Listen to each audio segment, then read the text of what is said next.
So this resignation is by far anything out of the ordinary that we've ever seen, ever. So it's not just you, it is everywhere. It is across the board. It is in all different countries. It is in the white collar. It is in the blue collar space. It is in the call center space. It is in countries in Europe. It's in countries in the, in the Americas. It's in countries in Asia. Basically, now that people could kind of work from home and Zoom away, they decided that they're going to have a completely different set of rules for them to kind of keep them happy, right?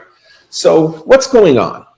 So what we think is there's like 8 or 9 factors all at once. And here's the bad news. The bad news is these factors are different for every single one of your businesses, right?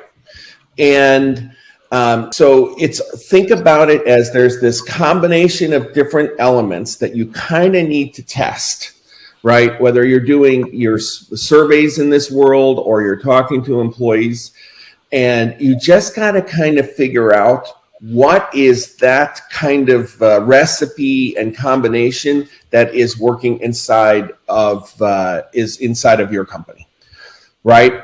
So let me give you guys a few examples. So what we do is we kind of use our, greatest stuff, the AI techie stuff, to kind of go underneath the surface to figure out how people are responding, what's really on their head. And this is, really the culmination of 20 plus years of Rafael's research, which he's going to tell you about it in a little bit, right? But here's a standard survey question. Are you growing professionally, right? And a classic survey result, take a look at the top, and it says 96% are satisfied and 4% are unsatisfied. So what do? We report really good results, and we say no actions need to be taken on the am I growing professionally, and then we start focusing on stuff like, oh my God, we're not paying people enough money or whatever, right? Instead, if you take a look at how we look at the results, we kind of look at it and saying, wow, how committed are people to that answer, right? And the answers themselves could be quite different. And in this specific example, only about a quarter of people are really confident, yes, that they're growing professionally.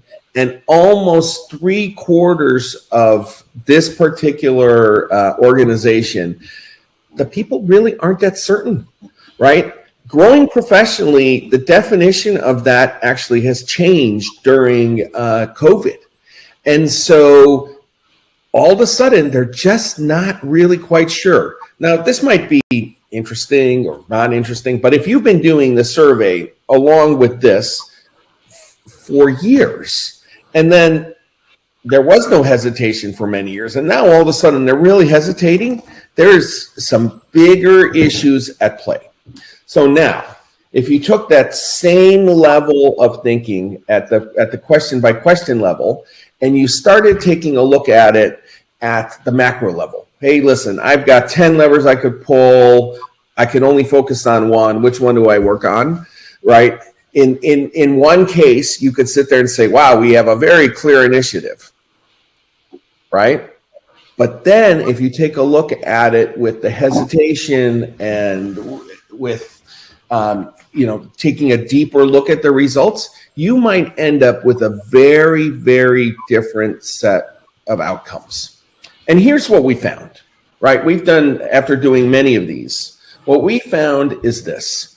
Number one is there are some real issues that are universally very negative. You really got to focus and get rid of those, right? We know that. Now, here's the crazy one and a low cost one for everybody in on this call. Sometimes your employees really just need you to take a leadership position. This is super clear when it comes to initiatives such as kind of going back to work, right? So what's happening is people are like, well, I'd really like to have people in the office, but, people have, their own agendas that they've been kind of working on for a long time. The reality is this: your employees, it's becoming very clear, need you to take a leadership position. For example, what we've seen work is we have work from the office Wednesdays, or we are working in the office 3 days a week, and the second 2 days are remote. And once the once the policies are set up, people love listening to them, because then all of a sudden a lot of that ambiguity is gone. Okay. And then the third thing, there's been so many things that you've been doing well. Celebrate those things that you've been doing well, and tell your staff, hey, here's the things that we've been doing well. You guys say it all the time, celebrate it.